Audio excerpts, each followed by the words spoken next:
A warm welcome to one and all, and to you, to this special session that's part of UNCTAD's e-commerce week 2022, with a focus on the 3Ds, data and digitalization for development. My name is Karen Lam, and I will be your host for the next 30 minutes. I'm so excited to call on my guest today because she is one of the foremost women entrepreneurs in the Middle East, having started her company, her e-commerce company, about 10 years ago. She is one of the pioneers in the online space. She started this well before her present company. And what's amazing is that not only has she been able to fire up this platform in the early days, but she has stood the test of time to become known today as one of the foremost e-commerce entrepreneurs in the region. Well, she's got the awards to prove it, over 80 career awards. Let me name some of them for you. 100 most powerful Arab women, world's 100 most powerful Arabs, SME Executive of the Year, and one of the latest would be Forbes Middle East Power Businesswoman 2021. Now, Mumzworld, that's the brand that her platform operates under, and it is one of the fastest growing e-commerce sites in the Middle East. And it's, of course, dedicated to, no prizes for guessing, mothers, children, and babies. Here's a few numbers for you to mull over. The company, Mumzworld, has received $50 million in funding, has over 350 staff members, more than 6,000 brands, 300,000 products, moving in over 20 countries. Now, I know that's a lot of numbers for you to process, so let's bring on the lady herself to help us make sense of those numbers. CEO and founder of Mumzworld, Mona ATAYA. Welcome to In Conversation With. Thank you, Karen. It's a pleasure to be here. Thank you for the kind introduction. You certainly deserve that.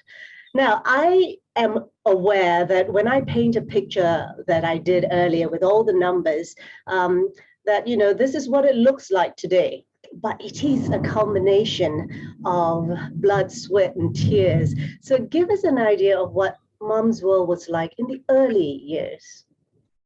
Great. We launched Mumzworld end of 2011, back when e-commerce was very nascent in the region, almost non-existent actually. So internet penetration back then was in the single-digit numbers. E-commerce was valued at around $2 billion, mostly coming from electronics and travel. So very little e-commerce in FMCG products. And for e-commerce as a business to succeed and thrive, you need an ecosystem that will reinforce and support that growth. For example, a technology talent, because at the end of the day, e-commerce is a technology enabler for retail. You need payment gateways that allow customers to transact online, couriers that can deliver quickly and seamlessly, customer care DNA that allows for this kind of transactional and experiential retail channel. None of that existed. None of that existed. And you know, for us, even the funding ecosystem, so when you look at the venture capital ecosystem back then, it was very, very nascent. There was less than a handful of venture capital. There was some PE, but these PE invested in non-digital businesses at the time. So we essentially came into the market with a vision, and our vision was a very clear one. It was to allow e-commerce and technology to enable and empower customers to make the most informed decisions. Back then, the mother consumer didn't have access to quality choice of products. Prices in this part of the market, in this part of the world that is distributor-led, were very high. It's a very fragmented and proliferated region, so accessing the types of product that you want when you want them was difficult. Arabic content was non-existent, so there were huge need gaps. And we believed that if we were able to create an e-commerce ecosystem around us, we would be able to solve these very important need gaps through e-commerce. And that's when we kind of started with I think a carte blanche, a white blue ocean playing field. Well, an ocean it may be, but how do you swim when there's no water? Yes. So look, back then, launching an e-commerce business was taken with a lot of skepticism across the board. So suppliers didn't understand it. For them, putting their products online, particularly baby products online, their belief was baby products needed to be touched and felt, etc., to get that level of trust. So suppliers didn't believe in e-commerce. Customers didn't trust payments online, and the reason for that is because there weren't payment gateways at the time that were reliable or that were relevant. So customers weren't willing to transact online, and you know, again, so the supply chain was still very much elementary. And then tech talent, I remember back then there were two developers, front-end developers in Dubai in 2011 that I could poach. So even tech talent was nascent. So how do you swim when there's no water? You find trickles. You create a little pond, and then you create a lake, and then you create something bigger. You have to be super creative. You have to be resourceful. You have to believe in your vision. So that's what we did. You know, we developed talent internally. We convinced suppliers to take a leap of faith with us. And when one supplier was successful, that bought in a second one, then a third one, then a fourth one, and before we knew it, we had, you know, by end of the first month, we had 15,000 products. So again, it's not an easy route, but it's not an impossible route. And it was something that we enjoyed in the creation mode. And I think what we've proved over the years for ourselves more than anything is that you can create really anything you set your mind to, as long as the vision and the need gap that you're solving is an important one for the customer. That's so inspiring. So let's fast forward to where we are today. You know, Mumzworld, one of the fastest growing e-commerce sites. You've got several rounds of funding. You've recently been partially acquired by the Tamer Group. So you're really up there with the best of them. Now, if I could ask you to bottle the success of Mumzworld like you would bottle milk powder, what would be in that bottle? So fundamentally, great businesses are built by great teams. So what built Mumzworld is a stellar team. And when I talk about a stellar team, it's not just the skills.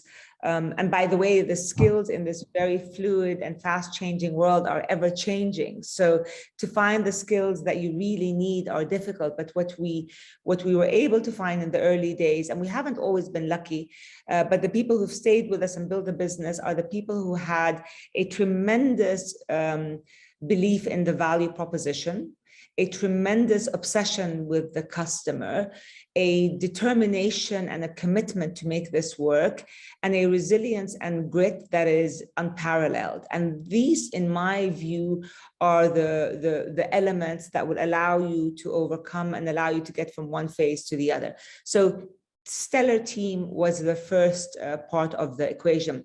The other one is, you know, we started Mumzworld in Dubai, and I have to say this was the right place to start it, because Dubai was incredible even back then at opening up enablers. So there's free zone infrastructure in Dubai. So for me, when we went and we set up the license, it took us a week to set up a license. That was unheard of in the region. So setting up was fairly easy. Setting up bank accounts was fairly easy. And I believe the UAE DNA of entrepreneurship and enabling entrepreneurship supported us and helped us. And the third thing that is, I think, an element of success and fundamental is the execution to your value proposition. So you can have the best idea in the world, and we believe that our idea was an important impact idea. It was an important proposition to empower our consumers. But more important than the idea was the execution. So we were all, as a starting team, incredibly pedantic on the execution. And every detail did matter. We were involved in everything and anything for many, many years. I think it's only recent that even I kind of stepped further away from the deep end. We've been in the deep end from the beginning because we have been very heavily creating. So that's these are, I think, the elements in my mind. Wow. So I'm curious to know, with your team, with at least with the core team, are they largely made up of women? What was the proportion of women to men? Yeah, so we have a large percentage of our leaders are women. So we have a very diverse organization. Diverse in terms of obviously gender. We have today 70% female and 30% male, so which is not typical. Now, if you look at various departments, obviously in certain departments, in certain categories, there's more male than female and vice versa.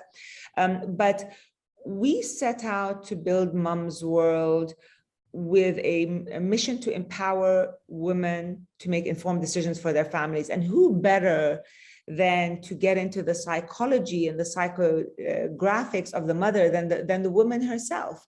And so it was a natural thing for us to hire women who are, at the end of the day, our customers. And again, I think women leaders, they come with a unique ability to not only get into the mind of the customer and our customer in particular, but to be able to juggle a lot. And I find women incredibly resilient. I mean, I've worked with women and men are also resilient, but women have, I think, a certain element of resilience that is truly unique. And, for us over the years, with all of the challenges we face, it was very easy for us to fall or to give up or to put our hands up and say, this is too hard. But I have not once in the years that we have been building Mumzworld seen one of the women leaders lift her hands and say, this is too difficult. Maybe it's in the nature. Now, what we also did in our second year of Mumzworld is we opened up a funding round only for women. So what we wanted is, we said we wanted women to be the eyes and ears of this brand into the ecosystem. And so we allowed women who were either professionals or stay-at-home moms who decided to leave their profession and become full-time mothers. And we brought in investors from all walks of life as part of our pre-seed B round, which was phenomenal. And these women stayed with us for many years and were instrumental in the strategic and the executional drive of the business. Here, I would say. So let's talk about, that's a lovely story and so inspirational. Let's talk now about the macro, from a macro perspective. I want to, so I did a little bit of research. I went onto the Architectural Digest and I Googled and I sort of Googled what are some of the most beautiful malls in the world. And the Architectural Digest named 8 malls all over the world. And 2 of them happen to be situated in Dubai, right? So shopping, brick and mortar shopping is so much of a lifestyle, I would believe, for families in Dubai or in other countries in the Middle East as well. So how do you as an online retailer counter this lifestyle preference? Sure. So first of all, I'm surprised that only 2 of the 8 are in Dubai. I would imagine maybe 6 of the 8, because Dubai is very much a grand, everything is grand, everything is big, everything is unproportionately large. Yes. Now, look, just kind of to step back a little bit, when we started Mumzworld 10 years ago, e-commerce was a $1.6 trillion industry growing globally at a 29% CAGR. It was then and remains today the biggest trend of the decade. Consumers are changing. And the reason consumers are changing is because today, in this world of digital, in this world of social media, in this world of proliferation of data, customers are demanding access, choice, and immediate gratification and transparency. They're demanding that. So, when you're going into a brick and mortar shop that is limited by its physical space, you by nature are limited in choice, in quality, in transparency of what others have. And certainly, you may get immediate gratification, but you don't get the transparency of the price comparisons, the choice comparisons, etc., that you get in an online world. So in this ecosystem, this global ecosystem of change, we have been witnessing the consumer trends also change. Now, the Middle East region was very behind global trends. And 10 years ago, the Middle Eastern consumer had a DNA of spending her weekend or the family weekends in the malls. They shop, they go lunch and dinner in the malls. That's where they take their children. So the malls is part of the cultural DNA. So how do you break that mold? And the reality is, once you're able to establish the online experience that allows her the transparency, the choice, the quality, the immediate gratification, if you can give her that, then the online experience very quickly replaces the offline experience. And what offline becomes, it becomes a cultural, let's go visit the mall that we may not buy. And that's what we saw very early on. So we would see mothers going and trying her, Chico stroller, touching it and feeling it 10 years ago, but then going online and buying it because she could compare it to 20 other strollers and compare the price and the quality and the color, etc. So that's what was happening then. Now, today, what's happening in the online sphere is the online sphere is actually becoming a lot more real than the offline sphere for two reasons. The first reason is if I'm online, I can actually open the box, I can flip the product, I can look at all the colors, I can see the different textures. This is something maybe in an offline store that you don't have. So the online experience experientially is actually becoming better than the offline experience. And so that's one thing. The other thing is AI. When I'm going on to Mumzworld, Mumzworld knows who I am. Mumzworld knows that I have 3 teenage children. So it's not going to show me Pampers or Huggies or a stroller. It's going to show me books for older children. It's going to show me maybe a sweater for an older child. So it basically is talking to me directly. And that's very different than the offline store where the personalization to the power of one doesn't happen. So that's essentially what the online world has done. Online has basically taken your retail experience and been able to personalize it to the power of one and give you all of the things that you have been wanting, which is choice, quality, transparency, and immediate gratification. So do you believe then that in time and possibly soon, that online purchases will far exceed that of offline purchases? So look, what's happening around the world is the online and the offline are coming together, and they are finding a symbiotic relationship. One doesn't take the place of the other. They basically support one another.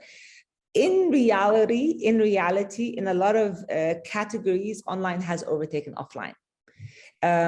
And I'll give you an example of even products. So diapers. So a mother who's buying diapers every 2 weeks would much rather have a subscription where her diapers knock on her door every 2 weeks or 7 days or whatever, as opposed to her making midnight runs to the store and buying her diapers or her milk or whatever. So consumables across the board, grocery online is actually overtaking offline. Now, there are other more, bigger ticket items, perhaps where they work together more symbiotically. But yeah, the world is changing, and online and offline have to find a way.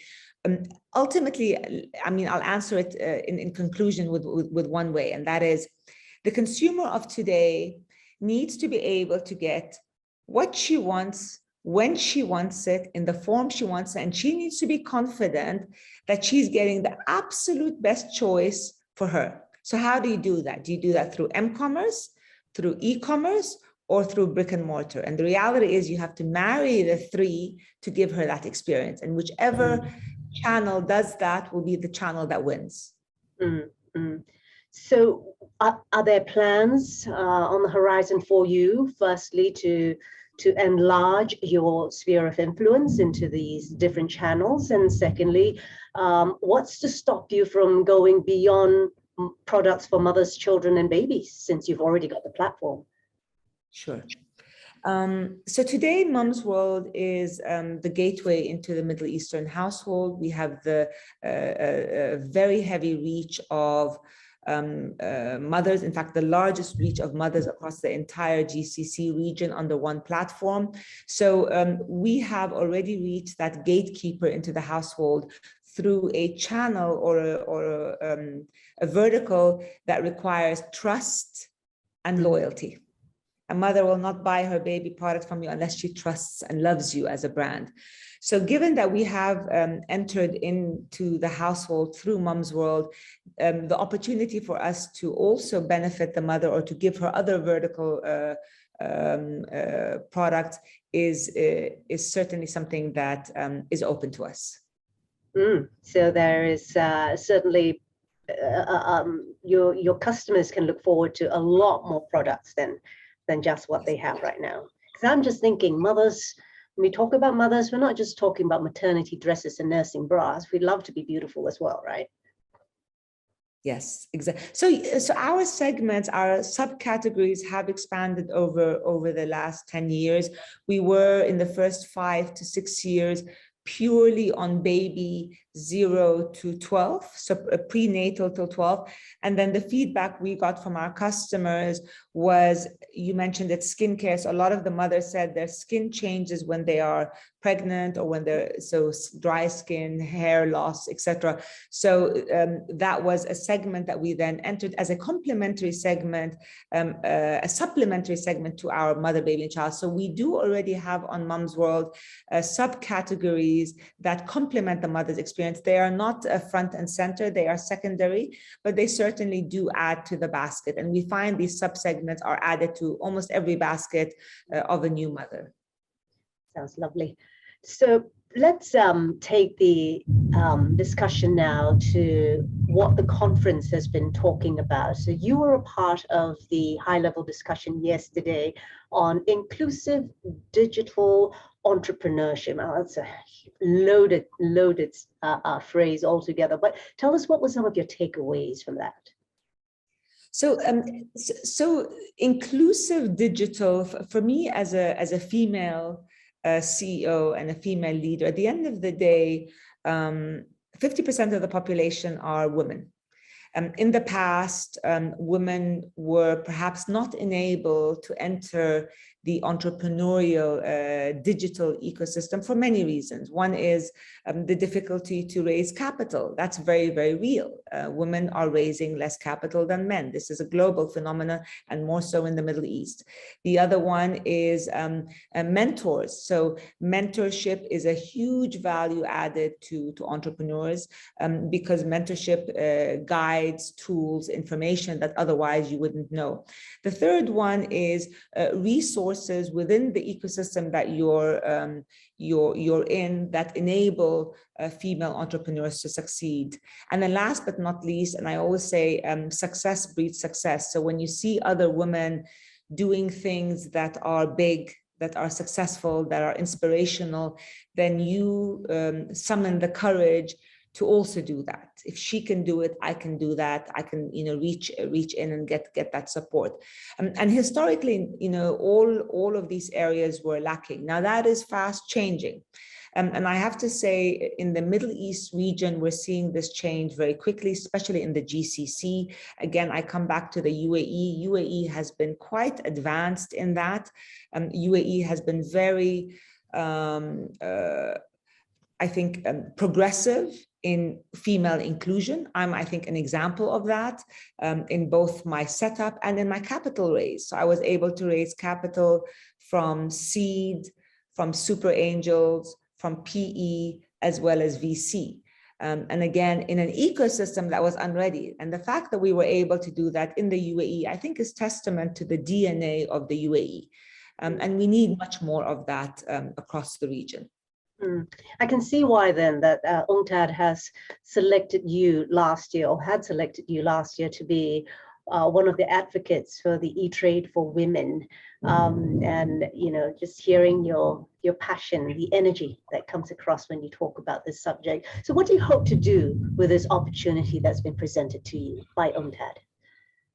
So for me, again, women empowerment is something that's very dear to my heart. It starts in my organization, who we hire, who we train, who we develop. I'm very, very proud, as I mentioned earlier, that a majority of our leaders at the C-level are actually women. And these are women who are training women. So one of the things for me is to kind of lead by example. I do mentor women across multiple channels. And what UNCTAD has also enabled me to do is to tap into a wider network of women to support in resources, tools, information, and mentorship to, again, what I talked about earlier, to facilitate in that enabling. And many women that I speak with have this impression that it either is not possible or don't know how to take the steps. And I think being able to have that voice that guides based on my experience is something that's invaluable. That's really generous of you. So, so much on your plate. And over the last 10 years, you've been building Mumzworld into what it is today. So, and I am sure that there is so much more on the horizon for you, as you've already highlighted. A relentless journey. How do you rest? How do I rest? Yeah, do you even rest? The entrepreneurial path is not an easy one. It's not, and it's not for everyone. The path to create something that wasn't there comes obviously not only with challenges, but with a tremendous amount of skepticism and pushback. So you need to be able to push through despite the pushback and be very firm in your beliefs and in your values. So it's not for everyone. The fundraising exercise is not for everyone. Being creative, being resourceful, trying to figure things out. So the reality is for me, it's what I signed up for. And I signed up for it because I had a tremendous passion for the ultimate vision of Mumzworld. I have a tremendous passion for mothers. I am a mother of 3, and I was not empowered as a mother myself. And I was an entrepreneur before. I had the tools and the resources and information that allowed me to go down this path. And as a mother with unmet need gaps, I felt that I could take what I know and push it forward and create something that could really drive ecosystem impact by delivering unmet consumer needs, B, creating an ecosystem in an undeveloped ecosystem, and 3, giving opportunity to women, both as a customer and women professionals. And that's something that I had a tremendous amount of passion for. So the reality is, in spite of the challenges and the maybe for lack of a better word, the exhaustion, the obsession with the vision, for me is worth the effort. How do I relax? As I mentioned, I have 3 children. Spending time with them is my joy. It's not my relaxation for sure, but it's certainly my joy. And building something that has ecosystem impact is also my joy. Absolutely. So my final question to you, Mona, is, what is one lesson from this entrepreneurial journey that you have taken in the last 20 years that you would want to impart to your 3 teenagers. Is that what you said earlier? They're all teenagers now. So you have your hands full emotionally as well. So what would you like to impart to them that will give them that better shot in life? Yeah, I think two things for me are very important. One is do something of value, add value. That's whatever you do, ensure that it's creating value for your ecosystem, for yourself, for your family. Don't do things just for the commercial gains or for the reputation or for the hype. Do things for the value. That's the first thing I would impart. And the second thing, and I will say it, it's, this has been said many, many times before, but I will, I live by this. And the entrepreneurial journey really is a marathon. It's not a race, because every day in the last 10 years could have been our last day. Every day could have been our last day. There are days when we would wake up and we'd say, you know what? I don't know what the end of today is going to look like, if I'm going to be around the next day. Every day could be the last day. And insofar that you do your 110% every day, you'll get further down the track.